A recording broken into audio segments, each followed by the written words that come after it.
On a fini de parler de cela. Maintenant, après Sunna ou après Fariba, après l'ablution, il y a quelque chose qui gâte nos ablutions. Nous devons connaître cela aussi. Qu'est-ce qui peut gâter l'ablution? Des choses qui peuvent vraiment gâter l'ablution.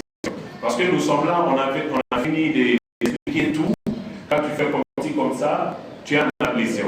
Maintenant, après l'ablution, quand tu pars faire quelque chose d'autre qui gâte ton ablution et que tu n'es pas au courant, tu viens prier comme ça aussi, ça vient être le cas. Il va falloir qu'on explique. C'est compliqué.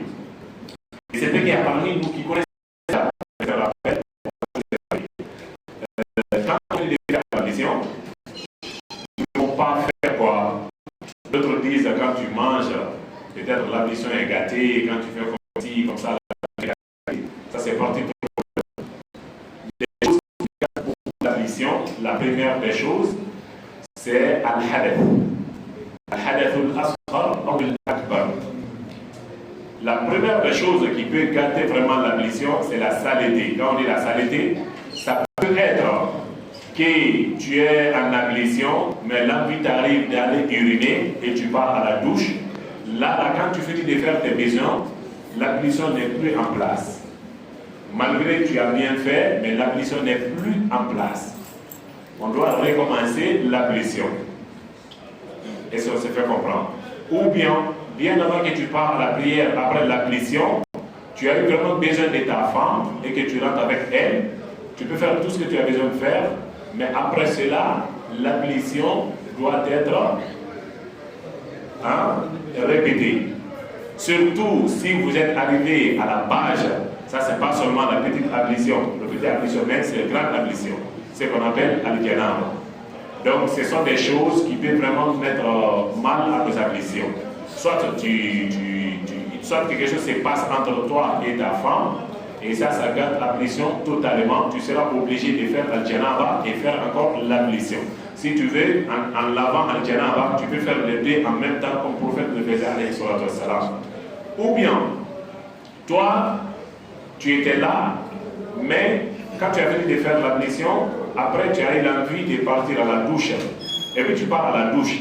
Malgré que tu es parti de la bonne manière, tu t'es nettoyé très bien, mais tu dois encore faire quoi? Tu dois refaire l'ablution.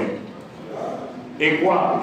Et il y a d'autres savants qui nous expliquent que quand tu manges quelque chose qui sent trop mauvais, et ça peut gâter nos ablutions.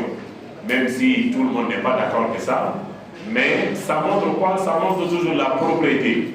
Quand tu finis de manger quelque chose comme des oignons, il y a des oignons qui sont vraiment forts.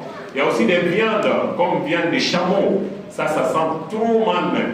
Tu peux manger ça et puis le sang, ça va pirer. Il y a nos parents mauritaniens et autres, et ils peuvent témoigner ça.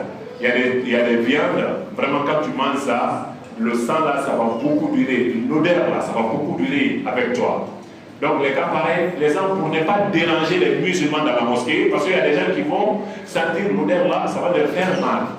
Maintenant, pour éviter tout cela, les savants disent vraiment, pour manger des choses pareilles comme des oignons et autres choses qui sentent vraiment mauvais, que tu peux aller faire l'ablution. Un point. Il y en a aussi, non seulement il n'a pas mangé l'oignon, non seulement il n'a pas mangé les viandes qui dérangent les gens, mais il a des plaies ici, il a des blessures qui a beaucoup d'huile avec lui et qui sentent vraiment mauvais. Est-ce que vous comprenez? Ça, on ne parle pas seulement de l'ablution, hein. Lui, on l'évite la mosquée. C'est-à-dire, on lui dit vraiment, s'il a quelque chose qui sent vraiment mauvais et il n'a pas le choix de dégager cette chose, qu'il peut rester à la maison et prier tranquillement. Pourquoi? Il a juste peur, quand il vient à la mosquée, des faits qu'on a dit, quand tu manges quelque chose, que son odeur peut déranger les gens dans la mosquée, que l'ablution est gâtée, comment est-ce que la personne qui fuit avec quelque chose qui sent vraiment bizarre et qu'il est sûr que ça peut déranger les gens à la mosquée, qu'il sera pardonné de prier à la maison? Alhamdulillah. Je pense qu'il y a beaucoup de choses que les gens racontent, mais ça, là, il y a beaucoup, là, il y a Nabi sallallahu alayhi wa sallam, voilà, il y a ashabihi. D'autres peuvent dire, quand tu insultes et que tu as l'ablution, que l'ablution est gâtée. D'autres peuvent dire autre chose, quand tu dis des mots bizarres. Mais ça, ce sont des choses vraiment on n'a pas lu ceci. Même si ça tombe bien dans nos imaginations, parce que l'injure n'est pas une bonne chose. Donc on s'est dit ça entre nous. Mais ce qui est à la base, les origines qui gâtent beaucoup la vision, c'est non seulement d'avoir des rapports avec votre femme ou d'avoir besoin de partir à la douche, que ce soit la douche interne ou quoi. Donc c'est ce qui peut gâter la vision. Après cela, nous nous dirigeons vers la prière. La prière, bien avant aussi compris, comme on avait dit la dernière fois, on doit avoir l'intention de prier. De la manière qu'on prend l'intention de faire l'ablution, c'est de la même manière qu'on doit avoir l'intention de prier. J'espère que je ne dérange pas mes parents américains là. On s'est trop aventuré en français. C'est pas mal. Alhamdulillah. Donc, dans ce cas, bien avant de te diriger vers la prière, tu dois avoir l'intention de prier. Hein? Toujours le même hadith que le prophète dit alayhi salatu wassalam, innamal a'malu binniyat. Toute chose est considérée par quoi? Par l'intention. Wa innamal likulli imri'in ma nawa. Et toutes les récompenses sont à travers nos intentions. L'intention que tu prends, c'est à travers ça on va te récompenser. Du coup, bien avant de prier, on doit avoir d'abord l'intention. Et après avoir l'intention, qu'est-ce que nous devons faire? On doit entrer dans la prière. Maintenant, quand tu entres dans la prière, déjà, le prophète alayhi salatu wassalam, il a toujours commencé par quoi? Après an-niyya, après avoir l'intention, il a toujours commencé par at-takbir, par dire Allahu Akbar. Et les savants nous montrent que le prophète alayhi salatu wassalam, qui faisait lever ses mains jusqu'à arriver au niveau de ses épaules. Jusqu'au niveau de ses épaules. C'est ça la bonne manière surtout. Nous devons toujours rappeler, il y a des choses quand tu le fais, c'est pas comme si ta prière est totalement gâtée. Ou bien quand tu fais, c'est pas comme si totalement ton ablution est gâtée. Mais tu n'as pas fait la bonne version. C'est de ça qu'on parle. Et ça on s'est fait comprendre. Par exemple, on s'est dit, il y a une marchandise, quand tu l'achètes à telle heure, tu auras tel bénéfice. Quand tu l'achètes à telle manière, tu auras tel bénéfice. Maintenant, on vient maintenant en Congo, la première personne l'achète de la manière qu'on a expliqué. La personne aura les bénéfices de la manière aussi qu'on a promis. Mais si autre personne vient et puis la personne n'a pas acheté de la manière qu'on a expliqué, est-ce que la personne sera d'accord qu'il va avoir les mêmes bénéfices que les autres? Non. Donc ça a été toujours comme ça. C'est ce que j'ai rappelé aussi au moment de l'ablution. Je vous ai dit que l'ablution, même le faire une fois n'est pas mal. Surtout, n'est pas mal. Mais on s'est dit, il y a des frères et des sœurs qui travaillent avec des choses très lourdes comme des mécaniciens, les menuisiers, les maçons, et leur corps encaisse beaucoup, quoi, des poussières et autres choses. Donc ils seront obligés de faire les 3 pour rendre les peaux très propres. À part ça, tu peux faire une fois, ça ne gâte rien.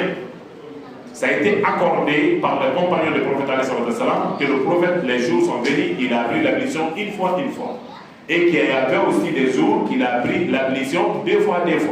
Et qu'il y avait aussi des jours qu'il a pris l'ablution 3 fois. Donc le prophète fait tout cela, c'est pour nous montrer, pour ne pas qu'on se stresse une fois, de dire par exemple, telle personne a fait l'ablution une fois seulement, peut-être son ablution est gâtée. Non. Les savants même ont, rassuré qu'il y avait les compagnons du prophète alayhi salam qui prenaient l'ablution sans tartine. Comment on dit ça? Sans mettre en ordre, bien sûr. Parce qu'en ablution, c'est quand on finit de laver les mains, on met l'eau dans notre bouche et puis on fait sortir et puis les mains et puis le visage. Il y a des compagnons du prophète alayhi salam qui n'ont même pas besoin de ça. Ils ont pris leur ablution sans les mettre en ordre. Pourquoi on dit tout cela? C'est pour faciliter l'islam. Parce qu'il y a des choses, on ne doit pas les dire comme si à la base c'est comme ça. C'est pas comme ça. Nous voulons quand même voir vraiment les bonnes manières de tout un chacun. Mais au cas où tu te retrouves quelque part, au Ghana, Colombie, quelque part au monde, et tu trouves, il y a un madhab que les gens pratiquent qui est différent de ton madhab ici.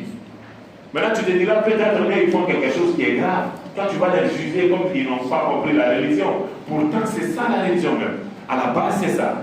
Il faut toujours expliquer les plusieurs manières et sur quoi tu te bases, tu prends ça. Mais il faut toujours l'expliquer. Donc, il y a des savants qui disent, et parmi ces savants, Ali ibn Abi Talib, le quatrième sage du prophète alayhi salam. Ali ibn Abi Talib disait que je prenais l'ablution sans calculer où commencer. C'est-à-dire, si je veux, je commence par mon pied, et je monte par ma tête, et je finis par mon visage. Imaginez, ça c'est Ali ibn Abi Talib. Donc on vous dit tout cela, c'est pour ne pas que vous soyez surpris à quelque part, où vous voyez des gens faire l'ablution de cette manière. Donc, la prière maintenant, c'est quand on a l'intention et qu'on dit Allahu Akbar, que la main doit monter jusqu'au niveau des épaules. Donc, dans ce cas, quand toi tu veux vraiment prier de la bonne manière, il ne faut pas venir seulement t'arrêter et dire Allahu Akbar. Ça arrive souvent. On n'a même pas assez de temps maintenant. On vient, il y a d'autres qui disent Allahu Akbar. Et puis c'est bon. D'accord. Dans ce cas, que le prophète faisait ça, alayhi salatu wassalam. Maintenant, quand il finit de faire Allahu Akbar, comment il faisait? Il croisait les bras ou il laissait les bras? Ici, il y a beaucoup de paroles. Mais tout le monde a compris que tu laisses les bras, que tu prennes les bras. Rien ne gâte la prière. D'ailleurs, il y a des Malikiya, Madhab Maliki, hum yarawna anna al-qabda makruh. Les savants, les Malikiya, et ils pensent que si tu croises vraiment les bras, ça c'est quelque chose qui est détesté. Est-ce que vous vous imaginez? Alors que nous, c'est ce que nous comptons. En fait, quand tu es parmi nous et que tu ne croises pas les bras, tu es un peu étrange là. On te regarde comme si, je ne sais pas si ici c'est comme ça, mais chez vous là-bas, une fois que tu rentres dans la prière et que tu fais comme ça là, on se moque même. Les enfants se moquent, ils regardent, il a été comme un soldat. Pourtant, il y a des madhab comme Malikiya. Et ils voient vraiment que croiser les bras est makruh, karahiyya. Et laisser les bras, mandou.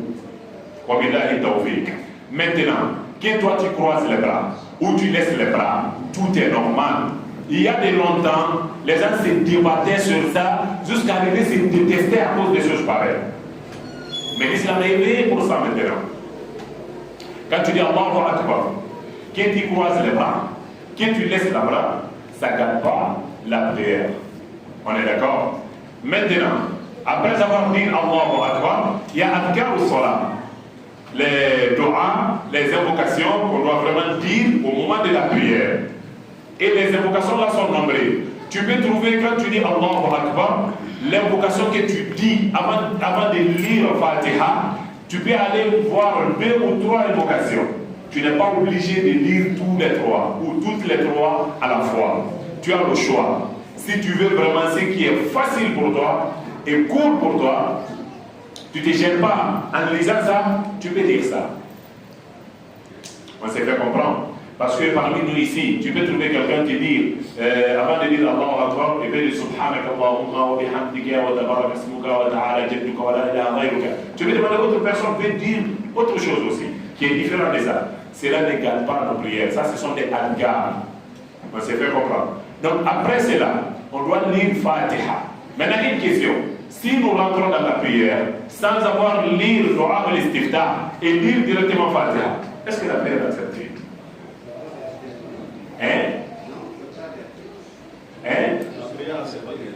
Prière, c'est pas gâté. Barakallahu fikum. Pourquoi prière, c'est pas gâté? Parce que le prophète ne nous a pas dit quiconque prie sans lire Dua ou l'Istiftah, la prière est gâtée. Il n'a pas dit ça. Il a dit quoi? Man salla wa lam yaqra Fatihat al-Kitab fasalatuhu batila. Quiconque prie sans avoir lire Ummul Quran, on dit comme ça, la maman du Coran, c'est Surat al-Fatiha. Quiconque prie sans avoir lire ça, que la personne n'a pas vraiment eu la prière.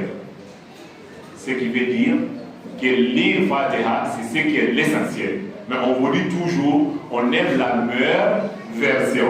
Donc on doit lire Dua ou l'Istiftah bien avant de lire Fatiha. Alhamdulillah. Maintenant, on rentre en Fatiha, on lit Fatiha. Il y a quelque chose qui nous dérange beaucoup en priant. Il faut qu'on fasse très attention avec cette chose. On ne le sait pas trop. Nous sommes trop rapides en prière. Trop rapides. Pourtant, as-sakina, il y a des savants aussi qui disent as-sakina, c'est-à-dire la tranquillité en priant, fait partie des obligations de la prière. Wa-tam'anina, barakallahu fikum. As-sakina wa tam'anina. Quelque chose, quand tu n'es pas tranquille en priant, il y a des savants qui disent vraiment la prière là doit être recommencée. Pourquoi? Parce qu'il y a un jour, le prophète alayhi wa sallam était assis et il y a un jeune qui est venu rentrer dans la mosquée. Le prophète est assis. Il a prié d'une rapidité plus qu'il est fort spécial. Hein? Pas le perdu pour les forces spéciales. Hein? Il a prié comme ça. Et puis le prophète l'appelle. Et lui, tu étais en train de prier là? Et lui, il était étonné. Mais tu es en train de prier là? Et lui, oui. Le prophète lui dit, va recommencer ta prière. As-sakina wa tam'anina. On doit vraiment respecter la prière. Les savants nous disent, quand le prophète priait, quand il dit Allahu Akbar, quand il faisait ça, il prenait du temps jusqu'à ce que tout son corps reçoive sa place. Et c'était le même cas quand il dit Allahu Akbar inda ruku, c'était le même cas. Quand il dit Allahu Akbar inda ruku, ce qu'il a à faire, il fait ça jusqu'à toutes ses, comment dirais-je, voilà, ses membres, ils soient au complet, correct. Excusez-moi pour les traditions. À la base, nous sommes des alaphones, donc on aime trop les traditions faciles. C'était comme ça. Il faut qu'on respecte la prière. Bien sûr, l'imam ne doit pas trop exagérer, comme notre foyer. L'imam ne doit pas trop exagérer, c'est vrai. Parce que l'imam est le papa de la nation, normalement. C'est à lui de voir, je suis dans quel pays? Je suis dans un pays de business, de commerce. Donc, si les gens se forcent de venir à la mosquée, si toi tu prends assez de temps là-bas, tu vas les chasser. C'est pas si vous remarquez, j'ai continué à diminuer mes regards un peu. Parce que j'ai remarqué vraiment que les gens font un grand effort pour venir à la mosquée. Et moi, je suis là tranquille. Je me couche, je me réveille, je n'ai presque rien à faire. Maintenant, je veux que vous soyez au même pied d'égalité que moi. Ça, c'est pas trop hikmah. Parce qu'il se peut qu'il y a d'autres qui sont là, des guidas, voilà. Ils ont laissé les clients là-bas. Leur tête n'est pas là. Le client là, il doit dépenser 1 million de francs CFA. Lui, il est là, mais il regarde le client dans sa tête. Donc, si toi, tu prononces trop la prière de cette manière, tu vas vraiment l'empêcher non seulement de venir à la mosquée, et tu vas lui donner l'opportunité de gaspiller sa prière. Donc, c'est normal vraiment que l'imam ne doit pas trop endurer la prière, c'est normal. Mais il ne doit pas aussi faire trop rapide comme ça. C'est pas normal. Par exemple, on dit Allahu Akbar. Hein? Si nous voulons lire Fatiha, sinon il y a des manières, nous en tant que nous sommes trop chauds en fait. Mais quand ça concerne la prière, tu dois être en mission. Parce que tu es devant Dieu. Sinon, si c'est faire rapidité, je pense que nous sommes prêts pour ça. Parce que les personnes sont différentes aussi. Moi, par exemple, quand tu dis de lire Fatiha, bien avant 1 minute, je peux le faire. Hein? Il y a d'autres, quand tu leur dis de lire Fatiha, en durant 2 minutes, ils ne peuvent pas terminer jusqu'à 2 minutes arrivent. Ça peut être sa nature. Il est lent en parlant, en lisant, il est lent. Mais il y a des personnes qui sont vraiment rapides. Mais même ces personnes en priant, tu dois vraiment voir la rapidité, tu dois maîtriser la rapidité.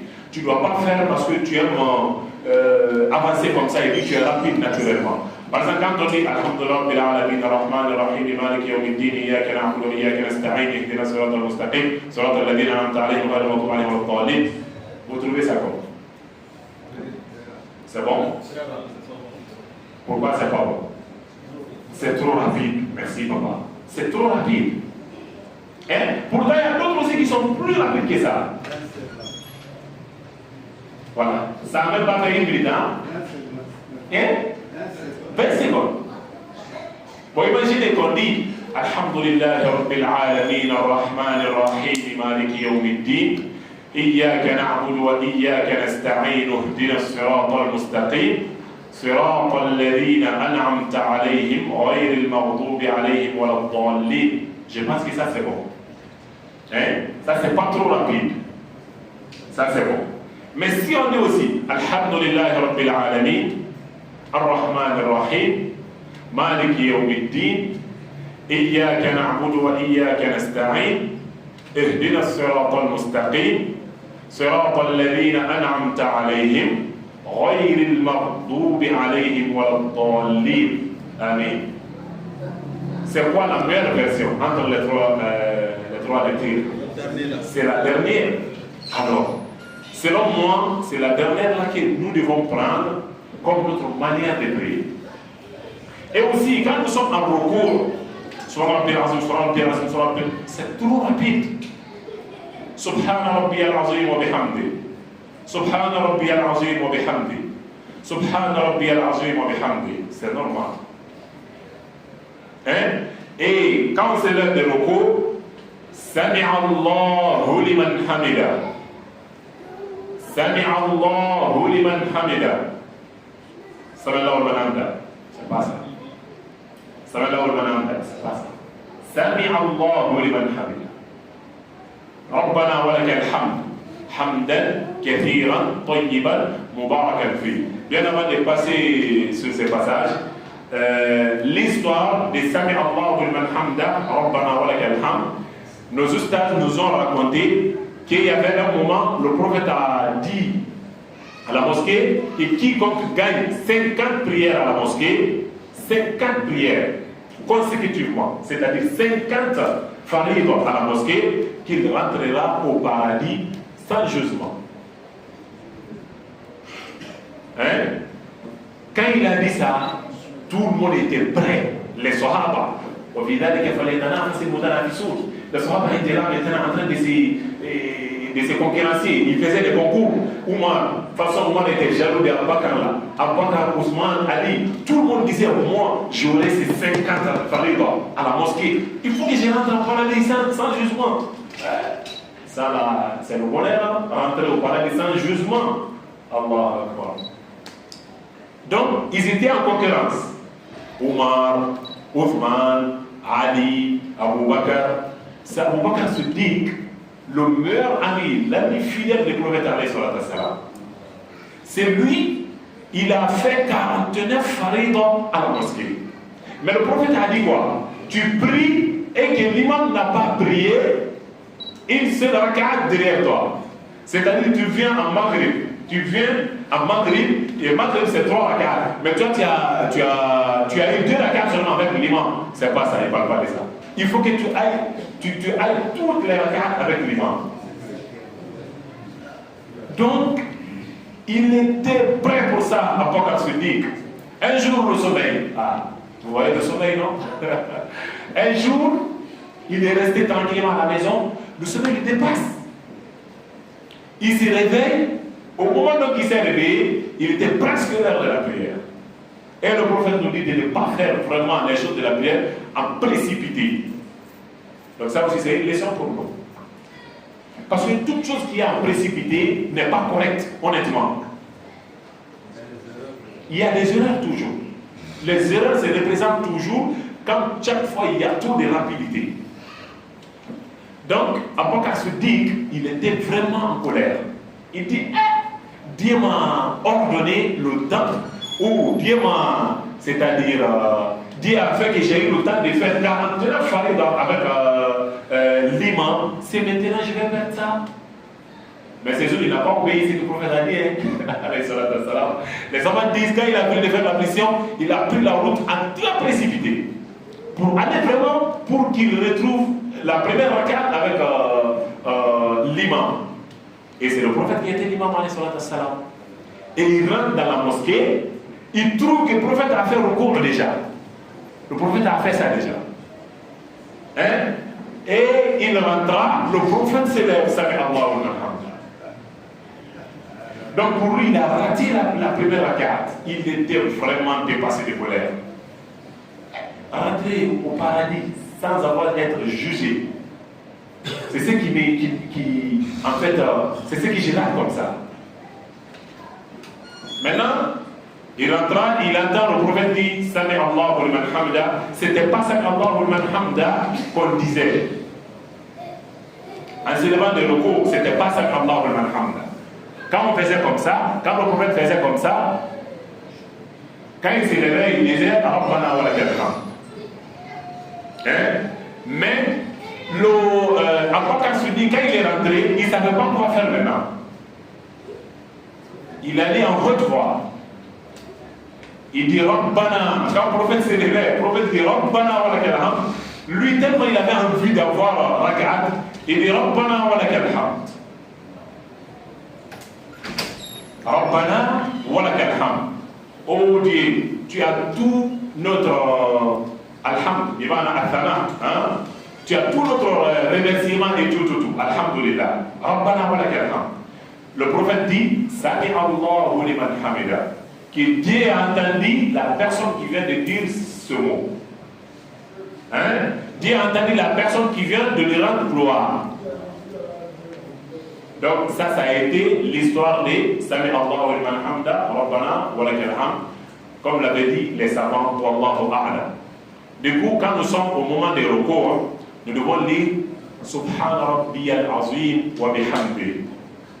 Subhana Rabbiyal Azim wa bihamdi. Subhana Rabbiyal Azim wa bihamdi. Il y a d'autres qui disent simplement Subhana Rabbiyal Azim. Subhana Rabbiyal Azim. Subhana Rabbiyal Azim. 3 fois.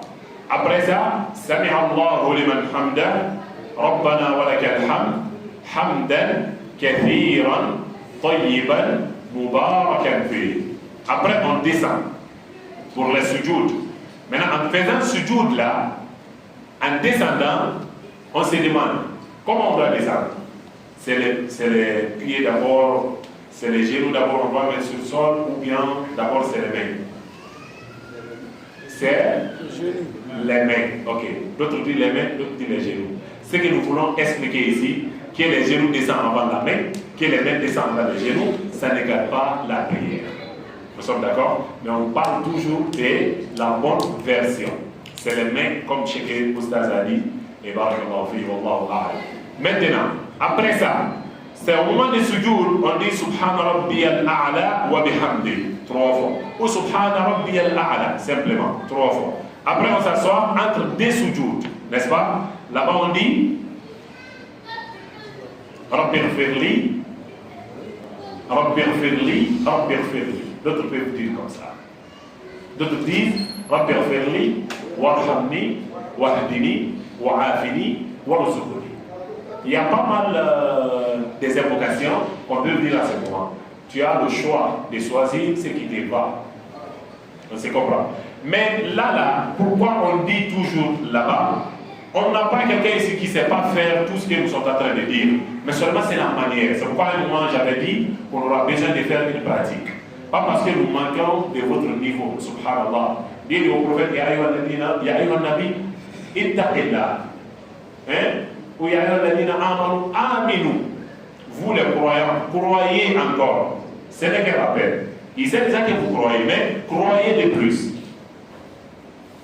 Du coup, en faisant recours ou bien sujoud, on avait commencé d'abord, si tu dis Allahu Akbar, comme ça doit être comme ça. La main droite sur la main gauche. On ne s'arrête pas comme ça. On dirait que nous voulons prendre une pause. Ou bien on écarte les pieds comme si nous voulons tirer un coup franc. C'est pas comme ça. On s'arrête, c'est pas trop serré, mais c'est pas trop aussi écarté. C'est toujours le milieu. Après ça, c'est quand nous levons les mains, Allahu Akbar, c'est la main droite qui doit être sur la main gauche. Et ceux qui ont dit Al-Qab, c'est-à-dire croiser les bras, makruh, et ils disent vraiment quand tu croises les bras là, ça c'est détesté. Sauf si tu pries et que vraiment